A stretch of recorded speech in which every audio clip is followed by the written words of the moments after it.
And we're coming back to you live from the duck pond. I'm Zach. I'm Sean. We're at the duck pond. We're outside. It's amazing. We're not in that cramped closet sweating our armpits off. Oh. Although my hands are a little chilly. But I must say, Holy poop on a nugget. Wow. What? Gross. No. No. Do you think we should make sweatpants with poop on a nugget? No. Sean. What about holy poop on a nugget? You got me. I'm sold. That just changes everything around. You know what? I wasn't with you. Okay, But Zach, now I am. Yep. I want to tell you something kind of amazing, sort of. Ooh, Oh, it's go kind ahead. of cool. Okay, so remember our introversion conversation a few weeks back where we talked about how introverts get walked over and I complained about my workplace and stuff like that, right? Yep. All of the loyal viewers know. All two of them. So this weekend my family's going down to St. George and I had taken time off work the way I'm supposed to, but then I realized that it's a 3-day weekend and that I'd missed that realization, and so I didn't take enough days off. So That's embarrassing. So I texted my boss and I was like, hey, I know I didn't take Monday off, but if I can get it off, that'd be cool. But I mean, I can also make it back. I just won't. I won't be there till the afternoon. And he was like, okay, yeah, that's fine. It's inconvenient, but whatever. He's like, I usually expect this kind of thing from another one of my coworkers who I cover for all the time. And I was like, yeah, I figure since I'm pretty solid most of the time, I can do this like once or twice. He's like, yeah, that's fair. And then he goes, on that note, you're also getting a raise. It wasn't like anything crazy. But he's like, and I want you to know it is for these reasons. And every single reason was things where it's nobody else wants to do it. And so they tell me to do it. And I just do it because I'm not going to argue with it.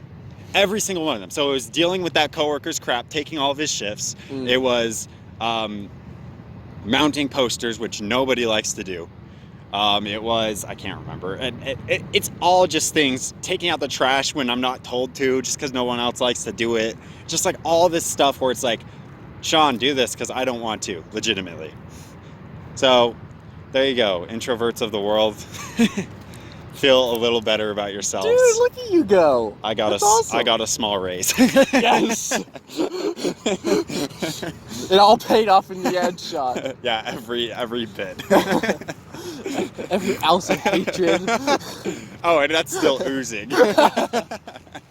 No, that's awesome. Yeah, so I just thought I'd bring that up. So it can actually be good. It can actually get you somewhere. Woo! I mean, obviously, it's helpful that I work in a small store and my boss notices things and he's just a chill boss overall. So like, he's willing to, do something. So you're saying you're the exception and none of us should ever be never introverts hope ever for again? anything.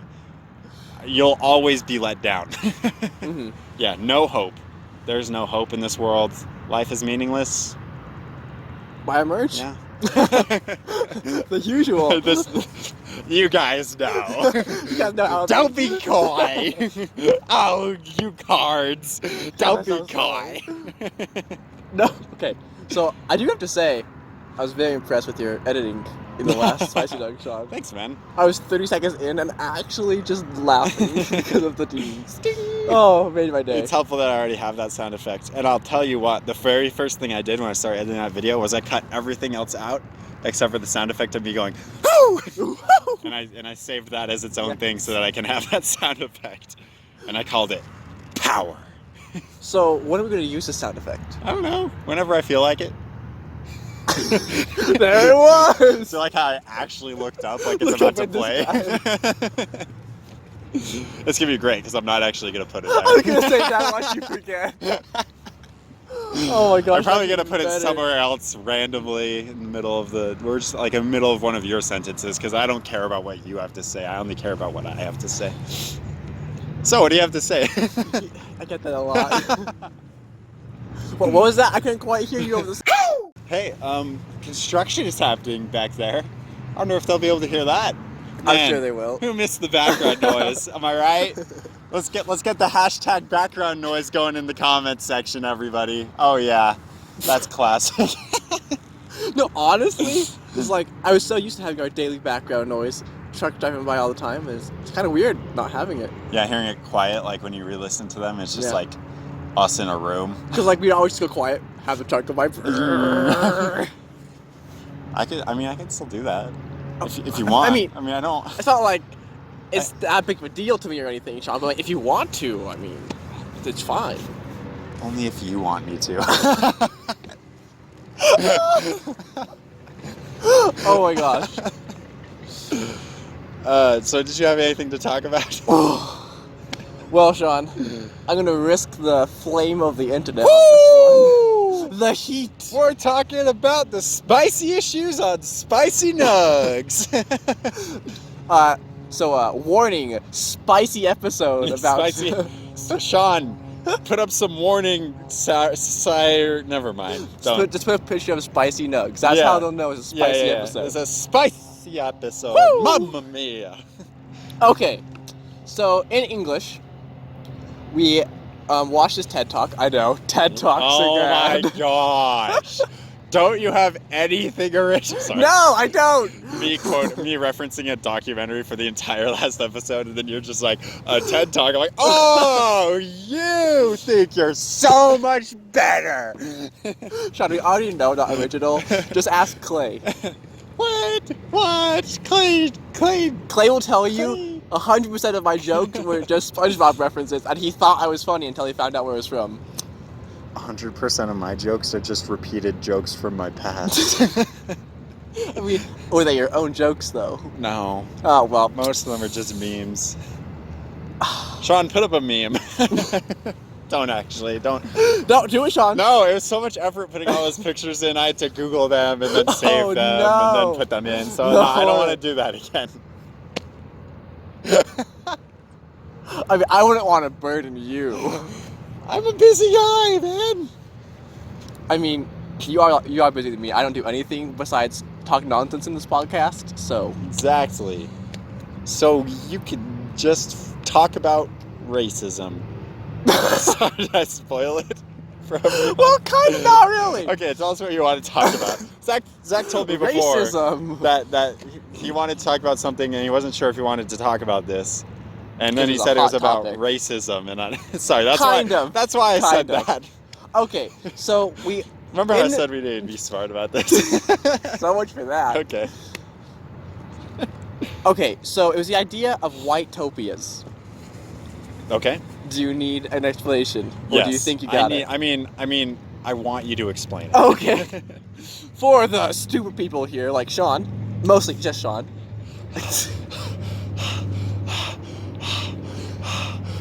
Okay, Val, the breather, stop. Wow. We're gonna get nowhere. I know. It's alright. I only have like two main points I want to touch on, so it's fine. Okay. But, so basically, it's just mostly white communities. So, Utah. Yeah. Okay. And this guy, he referred to St. George. Sure. And there was two other places. And his whole thing was, this black man, I forget his name, I think he was like Ben or something. I'm probably wrong on that. Okay. Just keep going. He decided that he wanted to basically go live in those areas of these white-topias. Okay. And like see why they're different or why. And basically he came to the conclusion that it's just people want to have a sense of security, familiarity, and stuff like that. Okay. And that's why, and like culture, I guess. And that's what brought these people together, right? Yeah. But then he brought the idea that you don't have to have racist individuals to create a racist outcome. Okay, interesting. And I assume, from what I got, is that he was referring to white-topias as a racist outcome, even though no one in those communities were racist. So, I don't know how far I want to branch away from what you're talking about. Oh, okay, so in my Humanities of the Arts class, we were going through like black protest art, right? Or we were.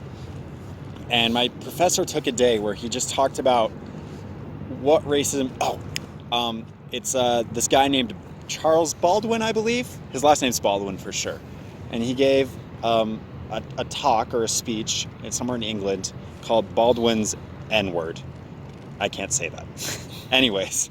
You had to do some editing there. I know, no. So that's what it's called. Right. And it's his speech, right? And he talked about how early on, racism was not about skin color. And what he meant by that was the slaves were merely a product of America wanting free, cheap labor. Mm. Okay, so you got all these slaves, right. They're working tobacco fields, and then they send that out, get everybody in the whole world addicted to tobacco, and now there's only one source of that, and it's coming from your free labor. So then he talked about how America has gone through a cycle where it's just repeated making cheap labor available, but we can't use slaves anymore, obviously. So right. like what happened after World War II? We went to Germany after just flattening the place and said, hey, we'll help you rebuild. Can you make cars for us? And that's the cheap labor there. Same with Japan. Can you make cars for us? Right? So at the beginning, it wasn't even about like skin color. It was merely just, this is free labor. So, wow. What you brought up is really interesting because it fits in with my next thing I wanted to go into. Good. I was worried it was going to take you somewhere else. No. It's actually perfect. And during this TED Talk, he made a claim that America is just as segregated today as it was like 1970s. Yeah. And then he talks about how as individuals we've gone forward, but as communities we've gone backwards. Interesting. And first off, I don't know if I agree 100% with his claim. Yeah. But I think it's a really interesting topic of like, I feel like you go into a class and like, I feel like nobody's like, I feel like very few people will just be like, yeah, I'm a racist, right? Like people, yeah. like, I feel like most people like acknowledge that like equality yeah. and like, but then as communities, obviously there are real racists out there. Yeah, of course. The average person is just, Yeah, I feel like in that regard, like we've come so far, right? Yeah, for sure. But then he talks about as communities, we've gone backwards. Like we're even worse than we were.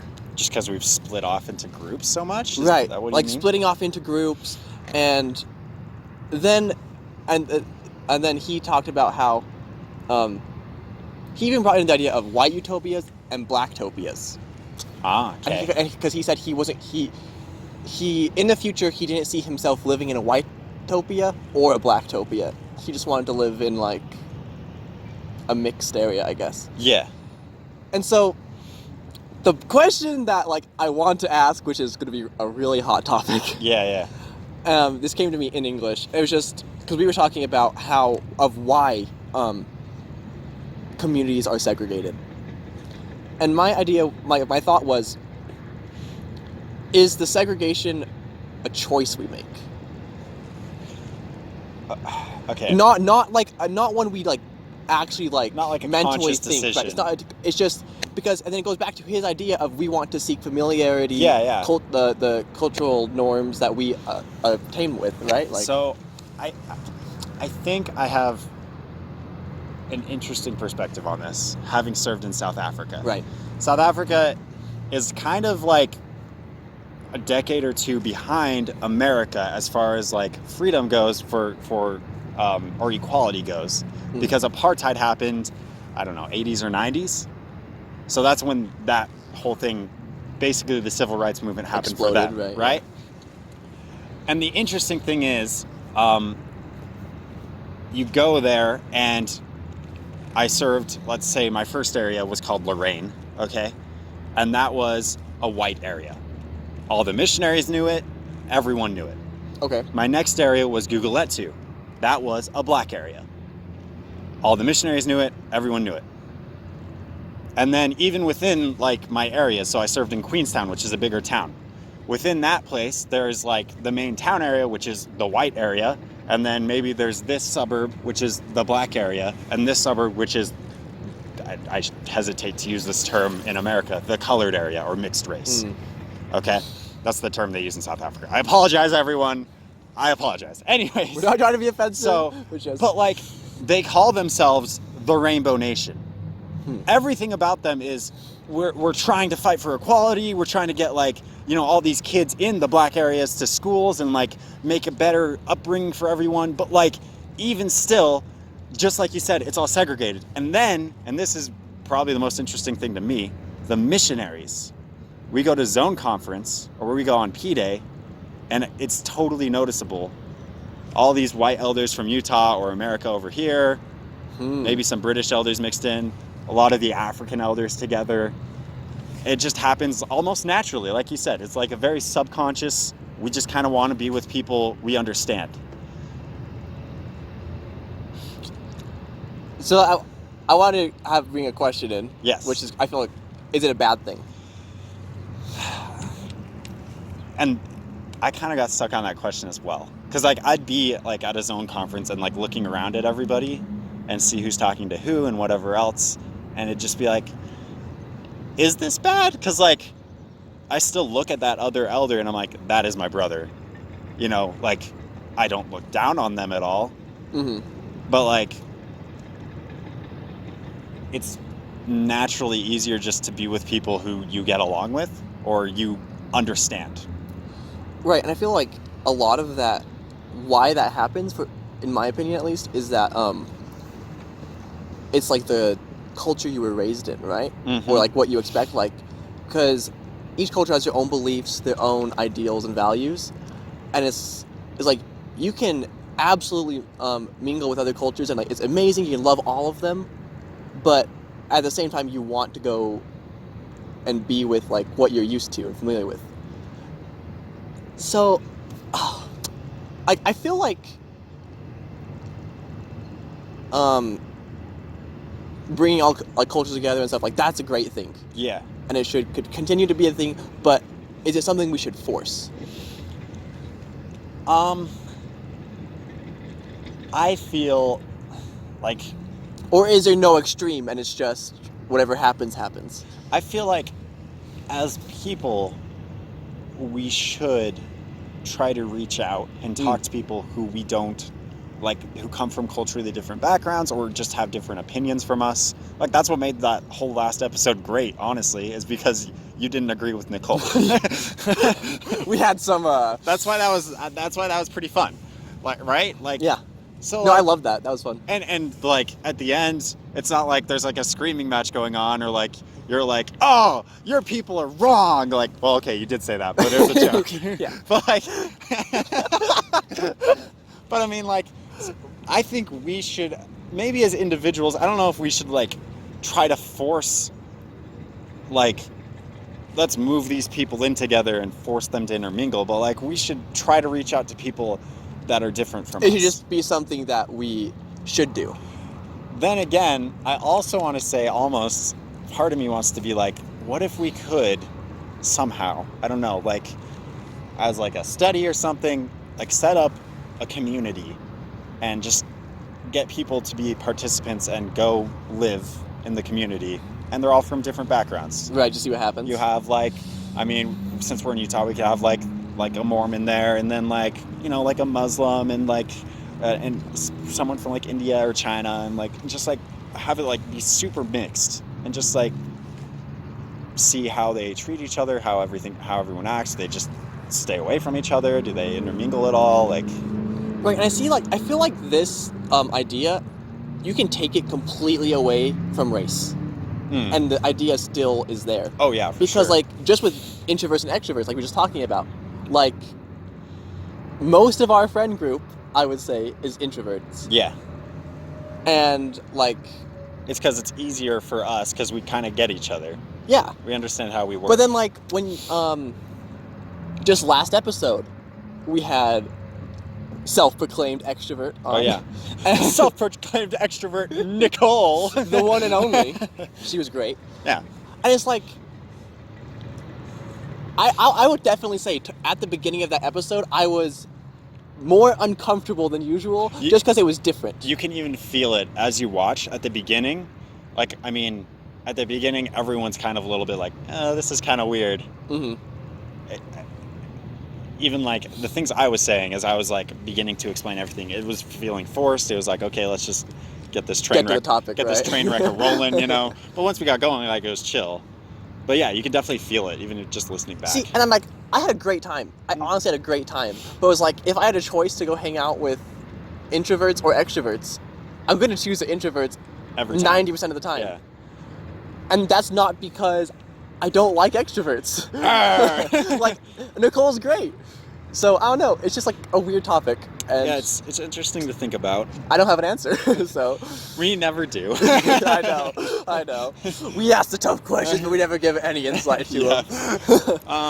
So yeah, I guess that's the challenge, since no one comments, and we don't expect you to anyways. Because Nicole said she commented. So Nicole, we expect you to comment. you have to have all the answers Man, for us. if she probably won't even listen to this, I honestly. know. But I mean, go try to meet someone, talk to someone who Go out and come to some. yeah, is culturally different or just has different opinions from you, and try to have like just a reasonable conversation with them. Like, yeah, I mean, you don't have to like be best friends at the end of it. Although if you do, like, definitely That's awesome, right? tell us, I guess. Like, that's interesting.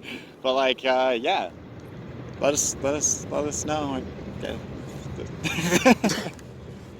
Thank you all so much for watching. I'm still Zach. I'm still Sean. We'll see you next time. Bye.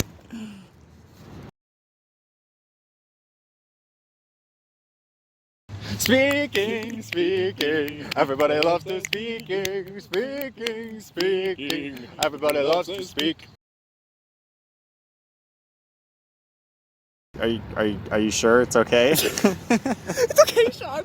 Because I hit record and now it just feels awkward if I had to stop it and start it again. Yeah. You know, just for you, I'll stop. I'm just kidding. Please do. Just for you. You want me to? Yeah. And then I'm gonna have to put two videos.